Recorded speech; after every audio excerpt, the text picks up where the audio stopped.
নমস্কাৰ দেশ দুনিয়া অনুষ্ঠানৰ সৈতে ষ্টুডিঅ'ত মই অনিৰ্বাণ পাঠক অপাৰেশ্যন সিন্দুৰৰ সময়তে পাকিস্তানত অনুভূত হৈছিল তিনিটাকৈ ভূমিকম্প কিন্তু এই তিনিটা ভূমিকম্প আসলতে প্ৰাকৃতিকভাৱে হৈছিল নে এয়া আছিল মানৱ সৃষ্ট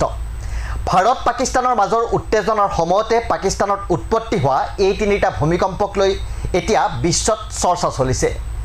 10 মেত ভাৰত আৰু পাকিস্তানৰ মাজত যুদ্ধবিৰতি ঘোষণা হৈছিল কিন্তু যুদ্ধবিৰতিৰ পূৰ্বে সেইদিনা পুৱাৰ ভাগত অনুভূত হৈছিল দুটা ভূমিকম্প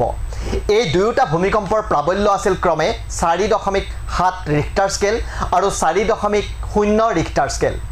একেদৰে 12 মেতো এটা ভূমিকম্প অনুভূত হৈছিল পাকিস্তানত যিটোৰ প্ৰাবল্য আছিল 4.6 ৰিক্টাৰ স্কেল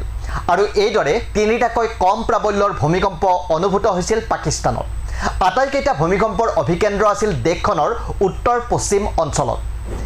একাংশ বিশেষজ্ঞই এই ক্ষেত্ৰত সন্দেহ প্ৰকাশ কৰি কৈছে যে এয়া পাকিস্তানৰ আণ্ডাৰগ্ৰাউণ্ড নিউক্লিয়াৰ টেষ্ট আছিল নেকি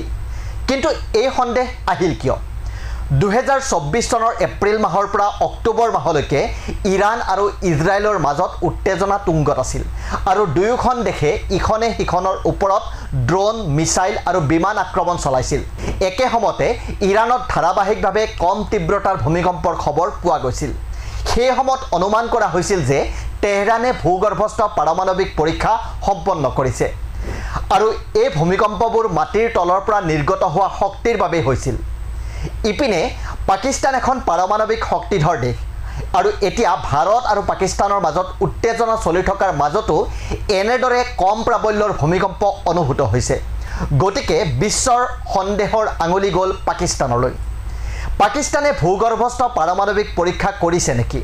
কিন্তু একাংশ ভূতত্ত্ববিদ আৰু বতৰ বিজ্ঞানীৰ মতে পাকিস্তানৰ এই অঞ্চল ভূমিকম্প প্ৰবণ আৰু হিমালয়ৰ দাঁতিকাষৰীয়া এই অঞ্চলত প্লেট টেকটনিক মুভমেণ্টৰ মতে ভূমিকম্প হয় কিন্তু পশ্চিম এছিয়াত পূৰ্বতে হোৱা এনেকুৱা কিছুমান ভূমিকম্পৰ অভিজ্ঞতাৰ পাছত পাকিস্তানৰ এই ভূমিকম্পই এতিয়া ছ'চিয়েল মিডিয়াতো সন্দেহৰ সৃষ্টি কৰিছে আনহাতে আন একাংশ পৰ্যবেক্ষকৰ মতে এই কম্পন গোপন পাৰমাণৱিক পৰীক্ষাৰ সৈতে জড়িত হ'ব পাৰে তেওঁলোকে 1998 চনৰ মে মাহত পাকিস্তানে সাগাই পাহাৰত কৰা ভূগৰ্ভস্থ পাৰমাণৱিক পৰীক্ষাৰ কথা উল্লেখ কৰিছে আৰু এনে ধৰণৰ পৰীক্ষাৰ ফলত প্ৰায় ভূমিকম্পৰ সেন্সৰত ধৰা পৰা কম্পন দেখা যায়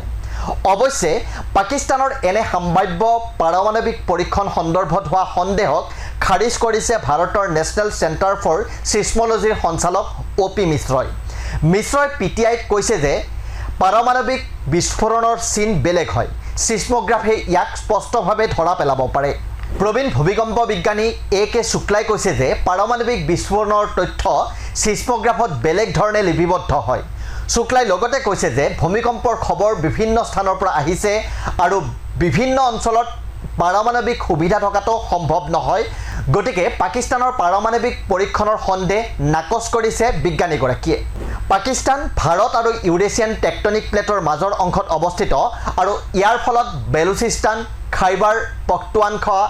আৰু গিলগিট বাল্টিস্তানৰ দৰে প্ৰদেশত সঘনাই ভূমিকম্প হৈ থাকে তথাপিও এই তিনিটা ভূমিকম্পৰ সময়ে বহুতকে ভাবিবলৈ বাধ্য কৰাইছে এয়া আসলতে প্লেট টেকটনিক মুভমেণ্ট বা ফলক বিৱৰ্তনৰ ফলত হোৱা প্ৰাকৃতিক ভূমিকম্প হয়নে নে এইটো ভাৰতৰ আক্ৰমণ তীব্ৰতৰ হোৱাৰ সময়ত ইয়াৰ প্ৰতিৰোধৰ দাবী উত্থাপন কৰাৰ বাবে এক পাকিস্তানী কৌশল আপোনালোকে চাই আছিল দেশ দুনিয়া ৰাষ্ট্ৰীয় তথা আন্তঃৰাষ্ট্ৰীয় বিভিন্ন গুৰুত্বপূৰ্ণ খবৰৰ বাবে চাই থাকিব আমাৰ এই বিশেষ অনুষ্ঠান ধন্যবাদ